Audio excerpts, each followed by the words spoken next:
Yosua pasal 3 ayat 1-17. Menyeberangi Sungai Yordan. Yosua bangun pagi-pagi, lalu ia dan semua orang Israel berangkat dari Sitim, dan sampailah mereka ke Sungai Yordan. Maka bermalamlah mereka di sana sebelum menyeberang.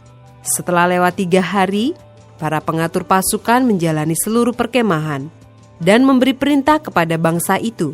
Katanya, segera sesudah kamu melihat tabut perjanjian Tuhan Allahmu yang diangkat para imam yang memang suku Lewi, maka kamu harus juga berangkat dari tempatmu dan mengikutinya. Hanya antara kamu dan tabut itu harus ada jarak kira-kira 2000 hasta panjangnya. Janganlah mendekatinya. Maksudnya supaya kamu mengetahui jalan yang harus kamu tempuh, sebab jalan itu belum pernah kamu lalui dahulu. Berkatalah Yosua kepada bangsa itu, kuduskanlah dirimu, sebab besok Tuhan akan melakukan perbuatan yang ajaib di antara kamu. Dan kepada para imam itu Yosua berkata demikian, angkatlah tabut perjanjian dan menyeberanglah di depan bangsa itu. Maka mereka mengangkat tabut perjanjian dan berjalan di depan bangsa itu. Dan Tuhan berfirman kepada Yosua, pada hari inilah aku mulai membesarkan namamu di mata seluruh orang Israel, supaya mereka tahu bahwa seperti dahulu aku menyertai Musa, demikianlah aku akan menyertai engkau. Maka kau perintahkanlah kepada para imam pengangkat tabut perjanjian itu demikian. Setelah kamu sampai ke tepi air Sungai Yordan, haruslah kamu tetap berdiri di Sungai Yordan itu. Lalu berkatalah Yosua kepada orang Israel, datanglah dekat dan dengarkanlah firman Tuhan Allahmu.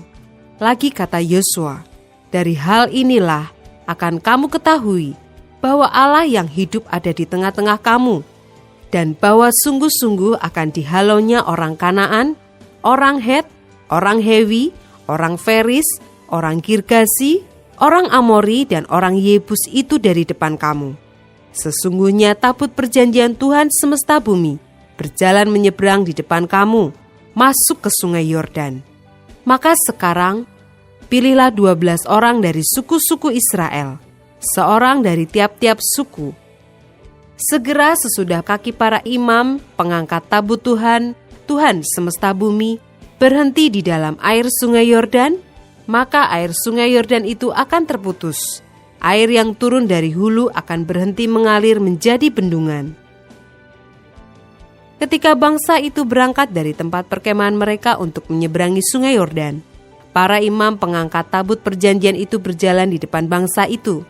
Segera sesudah para pengangkat tabut itu sampai ke Sungai Yordan, dan para imam pengangkat tabut itu mencelupkan kakinya ke dalam air di tepi sungai itu, Sungai Yordan itu sebak sampai meluap sepanjang tepinya selama musim menuai. Maka berhentilah air itu mengalir. Air yang turun dari hulu melonjak menjadi bendungan, jauh sekali, di dekat Adam, kota yang terletak di sebelah Sartan.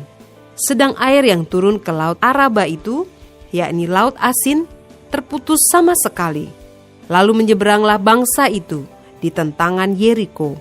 Tetapi para imam pengangkat tabut perjanjian Tuhan itu tetap berdiri di tanah yang kering, di tengah-tengah Sungai Yordan. Sedang seluruh bangsa Israel menyeberang di tanah yang kering, sampai seluruh bangsa itu selesai menyeberangi Sungai Yordan.